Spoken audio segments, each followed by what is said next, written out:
ಹೊಸಕೋಟೆ ನಗರದಲ್ಲಿ ನಡೆದಂತಹ ಅವಿಮುಕ್ತೇಶ್ವರ ಸ್ವಾಮಿ ಬ್ರಹ್ಮರಥೋತ್ಸವದ ಪ್ರಯುಕ್ತವಾಗಿ ಅವಿಮುಕ್ತೇಶ್ವರ ಸ್ವಾಮಿ ಯುವಕರ ಬಳಗದ ವತಿಯಿಂದ ಸಹಸ್ರಾರು ಸಂಖ್ಯೆಯ ಭಕ್ತರಿಗೆ ಅನ್ನ ಸಂತರ್ಪಣೆ ಕಾರ್ಯಕ್ರಮವನ್ನ ಆಯೋಜನೆ ಮಾಡಿದ್ರು. ರಥ ಎಳೆದ ನಂತರ ಸಹಸ್ರಾರು ಭಕ್ತರಿಗೆ ಅವಿಮುಕ್ತೇಶ್ವರ ಸ್ವಾಮಿ ಯುವಕರ ಬಳಗದ ವತಿಯಿಂದ ಪ್ರತಿ ವರ್ಷದಂತೆ ಈ ವರ್ಷವೂ ಸಹ ಅನ್ನದಾನವನ್ನ ಮಾಡಿದ್ರು. ಉದ್ಯಮಿ ಗಂಗಾಧರ ಶೆಟ್ಟಿ ಅವರ ನೇತೃತ್ವದಲ್ಲಿ ಈ ಒಂದು ಅನ್ನ ಸಂತರ್ಪಣೆ ಕಾರ್ಯಕ್ರಮವನ್ನ ಆಯೋಜನೆ ಮಾಡಲಾಗಿತ್ತು. ರಥವನ್ನ ಎಳೆದ ಬಳಿಕ ಶಾಸಕ ಶರತ್ ಬಚ್ಚೇಗೌಡರು, ಉದ್ಯಮಿ ಬಿ.ವಿ. ಬೈರೇಗೌಡರು ಸೇರಿದಂತೆ ಹಲವಾರು ಗಣ್ಯರು ಈ ಒಂದು ಅನ್ನ ಸಂತರ್ಪಣೆ ಕಾರ್ಯಕ್ರಮದಲ್ಲಿ ಭಾಗಿಯಾಗಿ ಭಕ್ತರಿಗೆ ಅನ್ನ ಸಂತರ್ಪಣೆಯನ್ನ ಮಾಡಿದ್ರು. ಈ ಒಂದು ಸಂದರ್ಭದಲ್ಲಿ ಅವಿಮುಕ್ತೇಶ್ವರ ಸ್ವಾಮಿ ಯುವಕರ ಬಳಗದ ಸಮಿತಿ ಸದಸ್ಯರಾದಂತಹ ಮುನಿರಾಜು, ರವಿ, ಪವಿ, ಬೈರ್ತಿ ರವಿ, ಸಂದೀಪ್, ಹರೀಶ್ ಚಕ್ರವರ್ತಿ, ಹೇಮಂತ್ ಕುಮಾರ್ ಕುಮ್ಮಿ ಸೇರಿದಂತೆ ಹಲವಾರು ಸದಸ್ಯರು ಕೂಡ ಹಾಜರಿದ್ದು ದಿನವಿಡೀ ಅನ್ನ ಸಂತರ್ಪಣೆ ಕಾರ್ಯಕ್ರಮದಲ್ಲಿ ಭಾಗಿಯಾದ್ರು. ಈ ಒಂದು ಸಂದರ್ಭದಲ್ಲಿ ಸಮಿತಿಯ ಪದಾಧಿಕಾರಿಗಳು ಮಾತನಾಡಿದ್ರು. ಪ್ರತಿ ವರ್ಷದಂತೆ ಈ ವರ್ಷವೂ ಸಹ ಜಾತ್ರೆ ಮಹೋತ್ಸವದ ಪ್ರಯುಕ್ತವಾಗಿ ನಾವು ಅನ್ನ ಸಂತರ್ಪಣೆಯನ್ನ ಮಾಡ್ತಿದ್ದೇವೆ. ಈ ಬಾರಿ ಹೊಸದಾಗಿ ಶಾಸಕ ಶರತ್ ಬಚ್ಚೇಗೌಡರ ಕುಟುಂಬದಿಂದ ಹೊಸ ತೇರನ್ನ ಕೊಡುಗೆಯಾಗಿ ನೀಡಿದ್ದು ಭಕ್ತರ ಸಂಖ್ಯೆ ಸಾಕಷ್ಟು ಹೆಚ್ಚಾಗಿದೆ.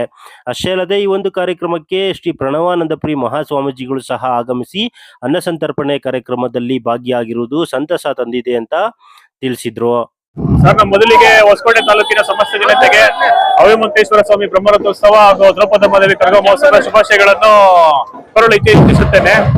ಈ ಬಾರಿ ನಾವು ಪ್ರತಿ ವರ್ಷದಂತೆ ಈ ಬಾರಿಯೂ ಸಹ 20,000 ಜನಕ್ಕೆ ಅನ್ನದಾಸೋಹವನ್ನು ಏರ್ಪಡಿಸಿದ್ದೇವೆ.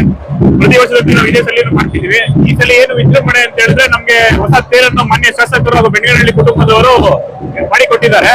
ತುಂಬಾ ವಿಜೃಂಭಣೆಯಿಂದ ಬಂದಿದೆ ನಮ್ಮ ತೇರು. ಈ ಸಲ ನೀವೇ ನೋಡ್ಬೋದು, ತುಂಬಾ ಆಕರ್ಷಣೆಯಾಗಿದೆ ಅದು ತೇರು. ಅದು ಈ ಸಲ ನಮ್ಮ ಬ್ರಹ್ಮರಥೋತ್ಸವಕ್ಕೆ ಒಂದು ಅದ್ದೂರಿ ಅಂತ ಒಂದು ತೇರನ್ನು ಕೊಟ್ಟಿದ್ದಾರೆ. ಈ ಸಲ ನಾವು ಪ್ರತಿ ವರ್ಷದಂತೆ ಈ ವರ್ಷ ಸಹ 20,000 ಜನಕ್ಕೆ ಬೆಳಗ್ಗೆ 10 ಗಂಟೆಯಿಂದ ನಿರಂತರವಾಗಿ ಸಂಜೆವರೆಗೂ ಅನ್ನ ದಾಸೋಹವನ್ನು ಏರ್ಪಡಿಸಿದ್ದೇವೆ.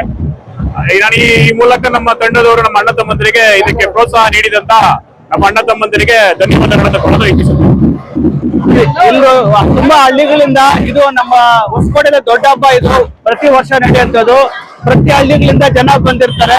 ಅವ್ರು ಬರೋರ್ಗೆಲ್ಲಾನು ಅನ್ನ ಕೊಟ್ರೆ ಸ್ವಲ್ಪ ಅವ್ರಿಗೆ ಹೆಲ್ಪ್ ಆಗುತ್ತೆ ಅಂತ ಎಲ್ರು ನಾವು ಎಲ್ಲ ನಮ್ಮ ತಂಡ 5,000 ಜನಕ್ಕೆ ನಾವು ಊಟ ಮಾಡಿಸಿದ್ರಿ. ಇವತ್ತು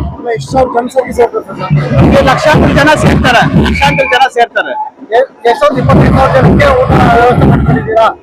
ಆಗ್ಬೋದು, ಸಾಯಂಕಾಲ ಕೊಡ್ತಾ ಇರ್ತೀರಿ, ಮೇ ಬಿ ಆಗ್ಬೋದು. ಹೊಸಕೋಟೆ ತಾಲೂಕಿನ ಜನತೆಗೆ ಅವಿಮುಕ್ತೇಶ್ವರ ಸ್ವಾಮಿ ಬ್ರಹ್ಮೋತ್ಸವ ಹಾಗೂ ಕರಗ ಮಹೋತ್ಸವದ ಶುಭಾಶಯಗಳು. ಪ್ರತಿ ವರ್ಷದಂತೆ ಈ ವರ್ಷನೂ ಸಹ ಒಂದು 25,000 ಜನಕ್ಕೆ ಊಟದ ವ್ಯವಸ್ಥೆ ಮಾಡ್ಕೊಂಡಿದ್ದಾರೆ. ಎಲ್ಲ ನಮ್ಮ ಅಣ್ಣ ತಮ್ಮಂದ್ರು ಎಲ್ಲ ಸೇರಿ, ನಮ್ಮ ದೊಡ್ಡವರೆಲ್ಲ ಸೇರಿ ಇದೆಲ್ಲ ವ್ಯವಸ್ಥೆ ಮಾಡ್ಕೊಂಡಿದ್ದಾರೆ. ಜನಗಳಿಗೆ ಎಲ್ಲರಿಗೂ, ಬಿಸಿಲು ಬರೋರಿಗೆ ಎಲ್ಲರಿಗೂ ಅನುಕೂಲ ಆಗ್ಲಿ ಅಂತ ಹೇಳ್ಬಿಟ್ಟು ನಮ್ಮ ತಂಡದ ವತಿಯಿಂದ ಅನುಕೂಲ ಮಾಡ್ಕೊಂಡಿದ್ದೀರಿ. ಎಲ್ಲರಿಗೂ ಒಳ್ಳೇದಾಗ್ಲಿ ಅಂತ ಬಯಸ್ತೀವಿ. ಗಂಡಿಗನಹಳ್ಳಿ ಕುಟುಂಬದಿಂದ ಹೊಸ ತೇರನ್ನು ಕೊಟ್ಟಿದ್ದಾರೆ. ಅವರಿಗೆ ಹೊಸಕೋಟೆ ತಾಲೂಕಿಂದ ಹೃತ್ಪೂರ್ವಕ ಅಭಿನಂದನೆ ತಿಳಿಸಿ, ಶಾಸಕರು ಸ್ವಂತ ಖರ್ಚಿಂದ 2.5 ಕೋಟಿ ಕೊಟ್ಟು ಹೊಸ ತೇರನ್ನು ಮಾಡ್ತಿದ್ದಾರೆ. ಅವ್ರಿಗೆ ಹೊಸಕೋಟೆ ತಾಲೂಕು ಜನತೆಯಿಂದ ಶುಭಾಶಯ ಕೋರುತ್ತಾ ಇದ್ದೇನೆ.